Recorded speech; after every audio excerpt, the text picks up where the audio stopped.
Bulletin के आगाज में अहम खबर। इस्लामाबाद हाईकोर्ट ने इमरान खान की नाअहली का फैसला फौरी मुअत्तल करने की इस्तदा को मुस्तरद कर दिया। चीफ जस्टिस अतन मिनुल्लाह ने इमरान खान की नाअहली के खिलाफ दरखास्त पर समाअत की। PTI चेयरमैन के वकील अली जफर ने अदालत में दलाइल दिए। अदालत ने कहा कि इस केस में जल्दी क्या है। इमरान खान के वकील ने कहा इमरान खान को नाअहल करार दिया गया और उन्होंने आइंदा इलेक्शन लड़ना है। इलेक्शन कमीशन ने करप्ट प्रैक्टिस पर प्रोसिक्यूट करने का भी कहा। जस्टिस अतन मिनुल्लाह ने कहा कि कमीशन ने सिर्फ शिकायत भिजवाने का कहा है। जब जजमेंट ही नहीं तो अदालत किस ऑर्डर को मुअत्तल करेगी। मजीद इस केस की समाअत की डिटेल्स लेंगे हमारे नुमाइंदे जीशान सैयद हमारे साथ हैं। जीशान, अपडेट कीजिएगा। देखिए मरीहा, इलेक्शन कमीशन ऑफ पाकिस्तान ने इमरान खान को तोशाखाना रेफरेंस में नाअहल किया था, जिसके खिलाफ PTI ने इस्लामाबाद हाई कोर्ट से रुजू किया था और एतराज़ात के बावजूद इस्लामाबाद हाई कोर्ट की चीफ जस्टिस अतहर मिनुल्लाह ने अब से कुछ देर पहले केस की समाअत की और इमरान खान की वकील बैरिस्टर अली जफर की जो इस्तदा थी कि इलेक्शन कमीशन के ऑर्डर को मुअत्तल किया जाए, वो इस्तदा इस्लामाबाद हाई कोर्ट ने मुस्तरद कर दी। अदालत की जानिब से रिमार्क्स आए कि आपके पास न तो मुकम्मल तहरीरी फैसला है, जो 2 सफ़ात के ऑर्डर शीट का कह रहे हैं वो सर्टिफाइड भी नहीं है, तो सुनी सुनाई फैसलों पर इस तरह के नए जो प्रेसिडेंट है वो सेट नहीं कर सकते, इस तरह के फैसलों को हम मुअत्तल नहीं कर सकते। जिस पर अली जफर की जानिब से बताया गया कि अदालत जो है इलेक्शन कमीशन को अहकाम जारी करे कि वो फैसला जारी करी, या हमने वहाँ पे दरख्वास्त भी दी लेकिन इलेक्शन कमीशन हमें फैसला नहीं दे रहे तो अदालत उसको हुक्म करे। जिस पर अदालत की जानिब से उनकी वो इस्तदा भी मुस्तरद की गई और अदालत की जानिब से रिमार्क्स दिए कि इलेक्शन कमीशन एक आईनी इदारा है और यह अदालत किसी भी आईनी इदारे को इस किस्म के कोई भी ऑर्डर जो है वो नहीं जारी करेगी। ताहम अदालत ने इमरान खान के वकील बैरिस्टर अली जफर को बताया कि 3 दिनों के अंदर अंदर आपके दरख्वास्त के ऊपर जो एतराज़ात है रजिस्ट्रार ऑफिस ने जो लगाए हैं वो एतराज़ात दूर कर लें, उसके बाद इस केस पर समाअत होगी। जी ठीक है, बहुत शुक्रिया जीशान सैयद आपका। उधर सुप्रीम कोर्ट ने ऑडियो लीक की तहकीकात के लिए इमरान खान की दरखास्त पर एतराज़ आयद कर दिया है। एतराज़ में कहा गया है कि निशानदही नहीं की गई, मामला बुनियादी हकूक और मुफाद आमा का है। दरखास्त गुजार ने मुतल्लिका फोरम से रजू नहीं किया। रजिस्ट्रार ऑफिस आर्टिकल 184(3) के तहत दर्ज दरखास्त से मुतमईन नहीं। इमरान खान की दरखास्त पर कल 6 एतराज़ात आयद किए गए थे। इस्लामाबाद हाई कोर्ट में अडियाला जेल में कैदियों पर तशद्दुद के खिलाफ केस की समाअत। चीफ जस्टिस अतन मिनुल्लाह ने IG जेल खानाजात और सुप्रिटेंडेंट अडियाला जेल के खिलाफ कार्रवाई का हुक्म जारी कर दिया है। अदालत ने सेक्रेटरी वजारत कानून को इंसानी हुकूक की खसूसी अदालतें कायम करने की हिदायत कर दी है। दौरान समाअत चीफ जस्टिस अतन मिनुल्लाह ने कहा अडियाला जेल जेल कम और हिरासती मरकज ज्यादा लगता है।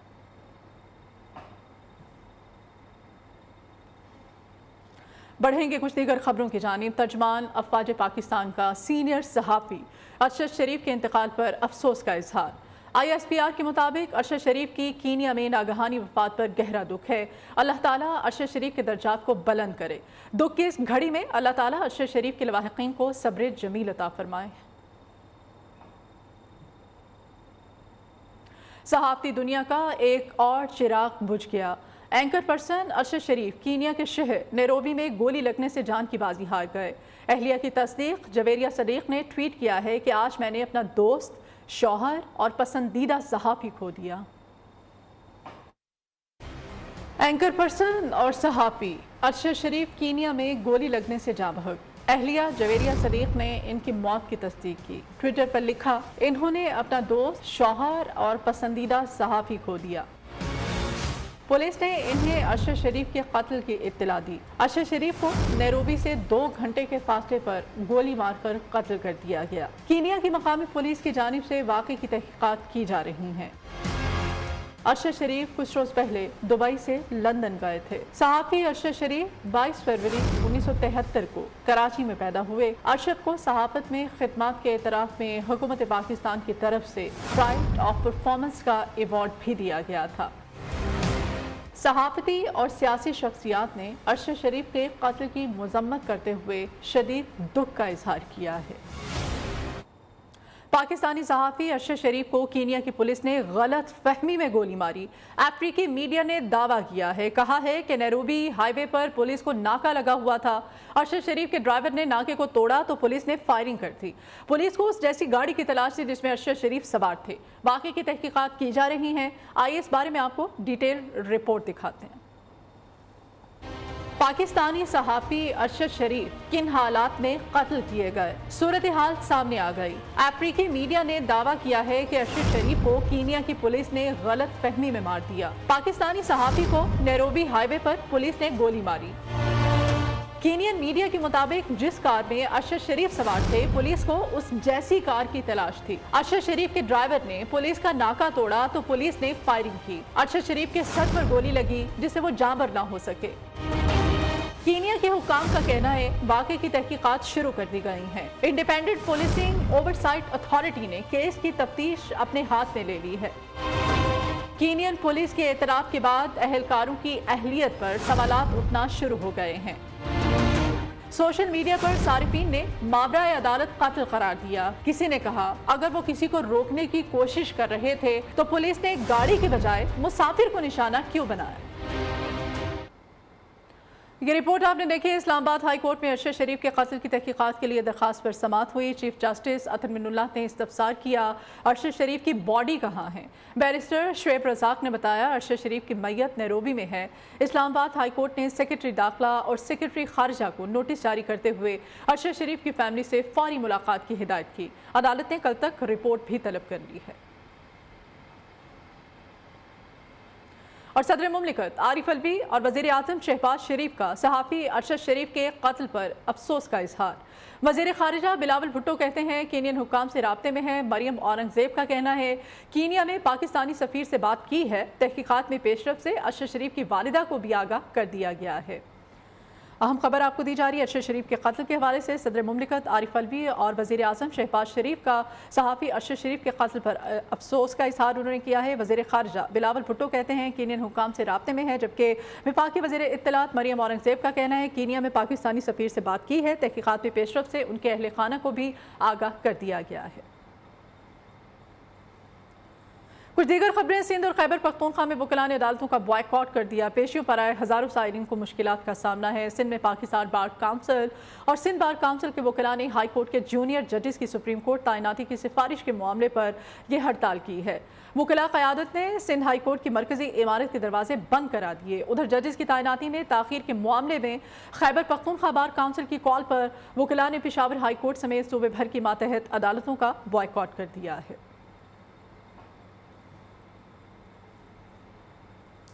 कराची में हर सड़क शहरियों की बेबसी और इंतजामिया की बेहिसी की दास्तान सुनाती है। मलीर काला बोट ऐसे ही इलाकों में शामिल है जहां की सड़क राहगीरों में जोड़ों के दर्द समेत दीगर अमराज फैलाने का सबब बनती चली जा रही है। इस बारे में मजीद बताएंगी हफ्सा शकी। जी देखिए, इस वक्त मैं मौजूद हूँ मलीर काला बोट पे और अगर इस जगह की सड़क की बात करूँ तो सड़क जो है वो काफ़ी टूट फूट का शिकार है। जगह जगह से सऊदाबाद से लेकर काला बोट तक जो है वो इस रोड पे बड़े बड़े गड्ढे पड़ चुके हैं। जगह जगह जो है वो गड्ढे पड़े हुए हैं जिसकी वजह से मुसाफिरों को सफ़र करने में काफ़ी मुश्किलात का सामना करना पड़ा है। न सिर्फ इस रोड के मुतासिर होने की वजह से मुसाफिर मुतासिर हो रहे हैं बल्कि जो इलाका मकीन है उनको भी काफ़ी मुश्किलात का सामना करना पड़ा है। मेरे साथ यहाँ के इलाका मकीन भी मौजूद है, इनसे भी बात करने की कोशिश करते हैं और जानते हैं कि कब से जो है वो सर ये हालात देख रहे हैं इस रोड के और कब तक जो है वो इस रोड को जो है बना दिया जाएगा। ये रोड को तकरीबन हम तो 3-4 साल से इसी कंडीशन में देख रहे हैं। अभी कुछ काम शुरू हुआ है, यानी कि कितने रुपए में 4 आने काम शुरू हुआ है, मगर इस रोड की वजह से बहुत सारे लोग दमे के मरीज़ बन गया, कोई सांस का मरीज़ बन गया, धूल मट्टी। आवाम जो परेशान हो रही है सऊदाबाद से लेके काला बोट तक, अगर हम सऊदाबाद से अगर नहा धो के साफ़ सुथरा निकलेंगे ना, फ्रेश हो गए तो काला बोट पे आके आप धूल मट्टी के दूध बने हुए होंगे। बिल्कुल, जैसे कि आपने देखा कि इनका कहना था कि इस रोड के ख़राब होने की वजह से न सिर्फ ट्रैफिक की रवानी और आए दिन ये रोड जो है वो ट्रैफिक हादसा का बाइस बन रही है। लोगों की यही गुजारिश है हुकूमत से कि जल्द अज जल्द। बहुत शुक्रिया हफ्सा आपका। खैबर पख्तूनख्वा हुकूमत तो महमा खेल के दावे एक मरतबा फिर से गलत साबित हो गए। पेशावर के क्रिकेट शायकीन आने वाले PSL के मैचेस इस मरतबा भी अपने होम ग्राउंड पर नहीं देख सकेंगे। सूबाई दारुल हुकूमत में ज़ेर तामीर दोनों क्रिकेट स्टेडियम मुकम्मल नहीं हो पाए हैं। आइए देखते हैं पेशावर से शाहिद खान की रिपोर्ट। पेशावर एक मरतबा फिर PSL मैचेस की मेजबानी से महरूम। अरबाब न्याज स्टेडियम तैयार हुआ, न ही हयाताबाद क्रिकेट स्टेडियम। दोनों मैदानों में तामीराती काम ताखीर का शिकार। सूबाई हुकूमत ने स्टेडियम के काम में ताखीर की वजह भी बता दी। जो अरबाब न्याज का मसला है, फंड्स का मसला नहीं है। पिछले दिनों चीफ मिनिस्टर ने बुला के CNW के स्टाफ को सस्पेंड किया है, सिर्फ इस वजह से, काम के डिले की वजह से। इलेक्ट्रिकल या इलेक्ट्रॉनिक चीज़ें हैं वो इंपोर्ट होनी है, उसमें थोड़े से इश्यूज हैं। होम ग्राउंड पर मैचेस न होने पर पेशावर के क्रिकेट शायकीन भी चैनी का शिकार। क्वेटा में खेला जा रहा है, कराची में खेला जा रहा है, तो जिस तरह के पेशावर के लोग हैं तो उनकी भी ये ख्वाहिश है कि पेशावर में खेला जाए, और जो पेशावर में अभी तक जो स्टेडियम तैयार नहीं है तो जल्द से जल्द ये स्टेडियम तैयार किया जाए। पेशावर के अरबाब न्याज क्रिकेट स्टेडियम में तामीराती काम गुज़श्ता 4 साल से जारी है। 2020 में स्टेडियम की मुकम्मल तैयारी का दावा 2022 में भी पूरा न हो सका। पेशावर के क्रिकेट शायकीन अपनी सरजमीन पर बैनुल-अक़वामी और PSL के मैचेस देखने के लिए बेताब है। अब देखना ये है कि शायकीन की ये दिल की मुराद 2023 में पूरी होती है या नहीं। कैमरामैन मोहम्मद अब्बास के साथ शाहिद खान, न्यूज़ पेशावर। उधर पेशावर में अरबाब न्याज और हयाताबाद क्रिकेट स्टेडियम का तोसीही मंसूबा ताखीर का शिकार है। पेशावर शायकीन क्रिकेट आने वाले PSL के मैचेस भी अपने होम ग्राउंड पर नहीं देख पाएंगे। इस बारे में मज़ीद डिटेल्स ले लेते हैं पेशावर से हमारे नुमाइंदे शाहिद खान, जो कि अरबाब न्याज स्टेडियम के बाहर मौजूद हैं, उनसे। शाहिद, बताइएगा क्या सूरत हाल है? जी बिल्कुल, Arbab Niaz cricket stadium international cricket stadium है और ये माजी में जो है मुताद्दद मैचेस की मेज़बानी कर चुका है। इंटरनेशनल मैचेस जो है अरबाब न्याज स्टेडियम में खेले जा चुके हैं, लेकिन फिर एक वक्त ऐसा आया कि अरबाब न्याज क्रिकेट स्टेडियम जो था वो बैरूनी जो इंटरनेशनल क्रिकेट है उसके लिए अहल नहीं करार पाया था और उसमें कुछ कमियाँ थी, जिस पर 2018 में जो है फिर इसकी मंजूरी दी गई और काम का आगाज़ हुआ कि अरबाब न्याज क्रिकेट स्टेडियम जो है उसको दोबारा जो है इंटरनेशनल मयार के मुताबिक किया जाए, ताकि जो पेशावर के अवाम है वो भी अपनी सरजमीन पर जो है अपनी पसंदीदा खिलाड़ियों को देख सके। 2018 में जब काम का आगाज़ हुआ तो 2020 का टाइम दिया गया था कि 2020 में जो PSL होगा वो दिखाया जाएगा, लेकिन 2020 के बाद 2022 आ गया है और 2022 भी तकरीबन गुजर चुका है। अभी बताया जा रहा है कि जो PSL के मैचेस है वो नहीं खिलाए जा सकेंगे क्योंकि स्टेडियम्स जो है उन पर काम अभी भी ताख़ीर का शिकार है। और उसके बारे में ये भी बताया जा रहा है कि जो लोकल मार्केट से जो चीज़ें मिलती है वो तो उसमें तो कमी नहीं आ रही, लेकिन जो इंटरनेशनल जो बैरून ममालिक से जो चीज़ें बरामद करनी पड़ती है तो इसकी वजह से क्योंकि डॉलर की कीमत में भी इजाफा हुआ है तो ठेकेदार जो है कतरा रहे हैं कि वो चीज़ें नहीं ख़रीद रहे या कोई मसला है, तो इसी वजह से जो है वो स्टेडियम ताख़ीर का शिकार है। अभी तक वो मुकम्मल नहीं किया जा सका और जो काम की नौयत अगर देखा जाए तो 2023 में भी मुश्किल लग रहा है कि यहाँ पर जो PSL के मैचेस है वो देखे जा सकेंगे, लेकिन 2023 में उम्मीद ज़ाहिर की जा रही है कि यहाँ पर अगला जो मैचेस जो होंगे वो पेशावर में ही देखे जा सकेंगे। तो शायद ये भी बताएगा इंतजामिया की जानिब से क्या कहा जा रहा है कि ये मनसूबा इतनी ताख़ीर का शिकार क्यों है, क्यों इसको मुकम्मल नहीं किया जा पा रहा है? जी, इंतज़ामिया की जानिब से यही कहा जा रहा है कि पहले दौरान में कोविड की वजह से इस पर काम जो है वो तातुल का शिकार रहा, फिर बाद में अभी जो है वो फ़ंड की कोई कमी नहीं है, लेकिन जो दूसरी ममालिक से जो चीज़ें मंगवानी पड़ती है, जो इलेक्ट्रॉनिक अशिया जो है, इलेक्ट्रॉनिक का सामान जो है वो ज़्यादातर बाहर के ममालिक से दरामद करना पड़ता है। तो यही वजह है कि जो बरामद या दरामदात होते हैं उसमें मुश्किलात सामने आ रही है। तो यही वजह है कि जो काम है वो ताख़ीर का शिकार है। बैरूनी मुल्क से जो चीज़ें आनी है वो ठेकेदार जो है कतरा रहे हैं क्योंकि डॉलर की कीमत में इजाफा होता गया है और ये इंतज़ार किया जा रहा है, शायद ठेकेदार की जानिब से यही इंतज़ार है कि डॉलर की कीमत में कमी आएगी तो ये चीज़ें मंगवाएंगे, लेकिन इंतज़ामिया का कहना है कि 2023 तक जो है ये मनसूबा जो है मुकम्मल कर लिया जाएगा। ठीक है, बहुत शुक्रिया शाहिद खान, जो कि अरबाब न्याज स्टेडियम के बाहर मौजूद थे। तमाम तर सूरत हाल से आप हमें अपडेट कर रहे थे। और अभी आपको बताएं कि पेशावर के शायकीन क्रिकेट अरबाब न्याज स्टेडियम तैयार ना होने पर मायूसी का शिकार हैं। कहते हैं कि आने वाले PSL के मैचेस पेशावर में देखने के लिए बेताब थे। हुकूमत को चाहिए कि जल्द से जल्द स्टेडियम का तामीराती काम मुकम्मल किया जाए, ताहम पेशावर के शायकीन को यहाँ PSL के साथ बैनुल-अक़वामी क्रिकेट मैचेस भी देखने को मिल सके। स्टेडियम में उस पर काम स्लो है, ग्राउंड नहीं बनाए, उस पर काम स्लो है, तो ये सब बड़ी वजह है। इसलिए अभी तक जो स्टेडियम तैयार नहीं है तो जल्द से जल्द ये स्टेडियम तैयार किया जाए कि यहाँ भी इंटरनेशनल मैचेस खेले जाएँ, PSL के जो मैचेस हैं वो पेशावर में खेले जाएँ। अहम खबर है, बलूचिस्तान के जिला जाफराबाद में पास्को के गोदामों में मुनासिब हिफाजती इंतजाम न होने की वजह से हजारों बोरी गंदम खराब हो गई है और करोड़ों रुपए मालियत की ये गंदम बताई जा रही है जो कि ज़ाया हो चुकी है। गंदम की किल्लत के बायस लोग महंगे दामों आटा खरीदने पर मजबूर हैं, जबकि दूसरी जानिब हालत आपके सामने है। ये पास्को के गोदाम है कोयटा में, जहाँ पर कि करोड़ों रुपए की गंदम किस तरह से ज़ाया हुई है और ये हज़ारों मन गंदम है जो कि इंतज़ामिया की गफलत के बायस ख़राब हुई है। जाफराबाद में हिफाजती इंतजाम ना होने की वजह से ये हज़ारों बोरी गंदम जो कि ख़राब हो चुकी है और किसी भी इस्तेमाल के काबिल नहीं रही है, जबकि मुल्क भर में आटा शदीद महंगा है और बाज़ मकामात पर आटे की इंतहाई किल्लत भी है। जबकि मनाजिर आपको दिखाए जा रहे हैं कोयटा के पास्को के गोदाम है जहाँ पर कि करोड़ों रुपए की गंदम ज़ाया हो चुकी है। इस वक्त न्यू की स्क्रीन पर आप ये गंदम देख सकते हैं। किस कदर बड़ी तादाद में गंदम की ये बोरियां हैं जो कि हज़ारों मन जिनकी तादाद बताई जा रही है। इंतजामिया की गफलत के बायस ये जो गंदम है ये ख़राब हुई है। सूरत हाल जानेंगे, हमारे नुमाइंदे मोहम्मद काजिम हमारे साथ है। काजिम, बताइएगा किसकी गफलत है ये? हज़ारों मन गंदम है, दूसरी जानिब आटे की कीमतें सबके सामने है, बाज़ जगहों पर आटा मुयस्सर ही नहीं है। देखें, ये कोयटा का इलाका नहीं है बल्कि जाफराबाद में डेरा लयार का इलाका है। ठीक, ये बलूचिस्तान का ग्रीन बेल्ट कहलाता है। तो पास्को हर साल यहाँ से खरीदारी करती है गंदम की। तो इनके पास हर साल की तरह यहाँ जख्या किया गया था। तो हालिया सैलाब से ये गंदम बड़े पैमाने पे मुतासर हुआ है और हजारों बोरियां हैं जो खराब हो चुकी हैं अब तक। अब न सिर्फ उस वक्त इनको बचाने के लिए इंतजाम नहीं किया गया बल्कि अब जो डेरा लयार शहर में पानी था उसको कहीं और टैंकरिंग की बजाय उसको इस तरफ धकेला गया है और अब मजीद पानी जो है ना इधर आ गया है। तो इस सूरत हाल के बायस जो है ना जो सरकारी खजाने को करोड़ों रुपए का नुकसान पहुंचा है और इसका जो दूसरा नुकसान हुआ है वो लोगों को आटे की जो है ना बहरान की शक्ल में जो है ना वो सामना है। अब आटा जो है ना वो सरकारी रेट का 1400 रुपये मुकर्रर है, लेकिन लोग जो है ना 2400-2300 रुपये में कोयटा समेत बलूचिस्तान के दीगर इलाकों में इसको खरीदने पर मजबूर हैं।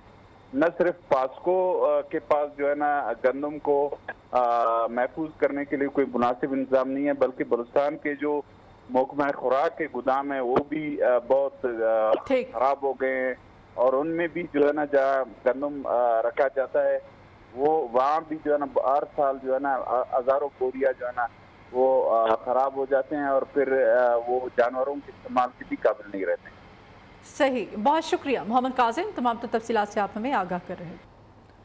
Welcome back. खबर देंगे आपको कराची से। कराची में दूध फिरोशों की मनमानियां जारी हैं। कमिश्नर कराची के अहकाम के बावजूद भी दूध 200 रुपये फी लीटर फरोख्त किया जा रहा है।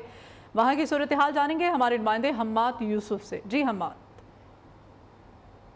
जी, कराची में दूध फरोशों की मनमानियाँ जारी हैं। जुर्माना और दुकानें सील होने के बावजूद मुख्तलिफ इलाकों में अब भी दूध महंगे दामों पर फ़रोख्त किया जा रहा है। कुछ रोज़ कबल कमिश्नर कराची के जानिब से कार्रवाई की गई थी इलाकों में, मुख्तलिफ इलाकों में जहाँ पर दुकानें सील की गई थी और कुछ दुकानदारों को जुर्माना आयद किया गया था, लेकिन उस कार्रवाई का कोई नतीजा नहीं निकला क्योंकि अब भी मुतादिद इलाकों में, मुख्तलिफ इलाकों में मुतादिद दुकानों पर जो है महंगे दामों पर दूध फ़रोख्त किया जा रहा है। इस वक्त कराची में 200 रुपये लीटर दूध फ़रोख्त किया जा रहा है। कार्रवाई के बाद भी कोई नतीजा नहीं निकला। हुकूमत से आवाम की यही अपील है कि दूध की बढ़ती हुई कीमतों को कंट्रोल किया जाए और महंगाई पर काबू पाया जाए। जी, बहुत शुक्रिया हम्माद आपका। मौसम बदलते ही गैस की बंदिश ने भी सर उठा लिया है। गैस की अदम फ्राहमी पर शहरी परेशान दिखाई देते हैं। मजीद जानेंगे फैसलाबाद से हमारे नुमाइंदे वकास शेराज से। जी वकास।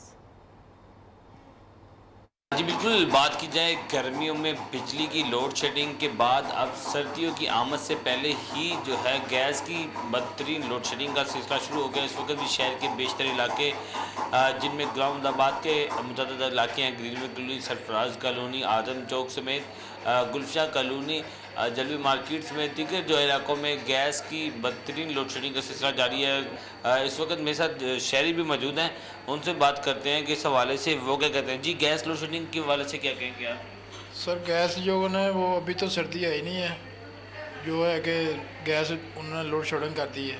ठीक है, बाज़ार से खाना ले जाना पड़ता है स्कूल बच्चे के लिए। ठीक है, शाम को भी नहीं गैस आती, सुबह भी नहीं आती है, तो क्या करेगा बड़ा बंदा। शहरी खासे परेशान नज़र आ रहे हैं। उनके कहना है कि महंगाई के इस दौर में बाहर से खाना लाना इंतहाई मुश्किल मराहल में शामिल हो जाता है। शहरी ने मुतालबा किया है हुकूमत जो है वो फिलफोर जो गैस की लोड शेडिंग को ख़त्म करे, घरेलू सार्फिन को कम से कम गैस दी जाए ताकि उनकी मुश्किलात में कुछ हद तक कमी वाक़ हो सके। जी।